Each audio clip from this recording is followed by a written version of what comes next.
আজকে আমি ভেন্ডি আলু দিয়ে আজকে একটা তরকারি করব। সেটাতে মশলা কি দেবো দেখুন।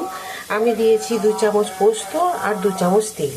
এটাকে দিয়ে দেবো মিক্সিতে। আপনারা চাইলে শিলেও বেটে নিতে পারেন। এই রান্নাটা অবশ্যই একবার করে দেখবেন। ঝালটা যে যার মতো খাবেন।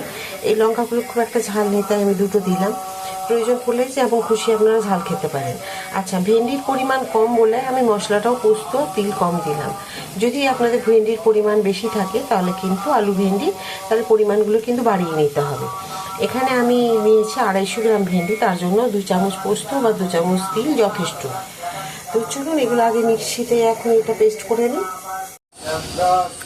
আমি ফোড়নে দিয়ে দেবো শুকনো লঙ্কা একটা, একটু কালো জিরে, আর তেল দিয়ে দিয়েছি একবারে যতটুকু দেবার, আর আমি পরে দেবো না। লঙ্কা আর কালো জিরের খুব সুন্দর একটা গন্ধ এসেছে। এখন দিয়ে দেবো আমি ভেন্ডি আর আলু।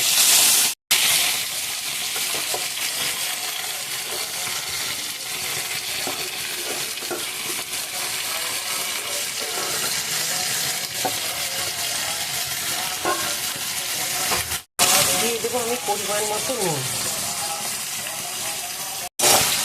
এবার নুন আর সমস্ত কিছু একসাথে মিশিয়ে আমি এখন লো ফ্লেমে 15-20 মিনিটের জন্য ঢাকা দিয়ে দেবো।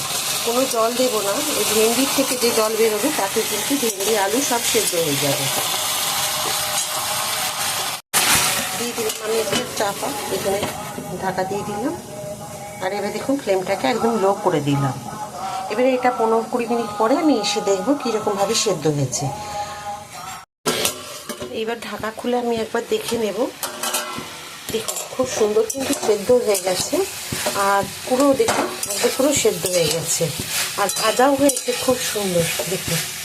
এবার দিয়ে দেবো আমি যে বেটে রেখেছিলাম তিল পোস্ত আর লঙ্কা, সেইটা। এখন এবার সবার শেষে দিয়ে দেবো আমি একটুখানি মিষ্টি, অল্প একটুখানি মিষ্টি দেবো। এই যে 1 চামচ চিনি দিলাম, কিন্তু চামচটা পুরো ভর্তি চিনিতে, সেই কারণে 1/2 চামচ হলো। আর একটু দিয়ে দেবো, ব্যাস।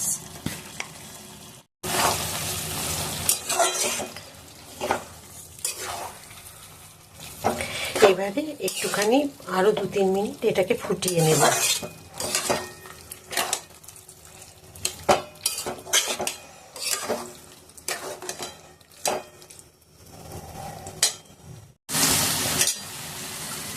গ্যাস বন্ধ করে দিলাম। দেখুন ভেন্ডি তিল দিয়ে আর পোস্ত দিয়ে, ভেন্ডি আলু তিল আর পোস্ত দিয়ে রান্না।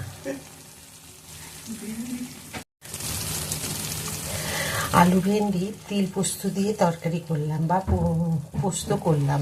তো কেমন হয়েছে অবশ্যই আমাকে কমেন্ট করে জানাবেন। যদি ভালো লাগে অবশ্যই একদিন রান্না করে খেয়ে দেখবেন কেমন হয়েছিল।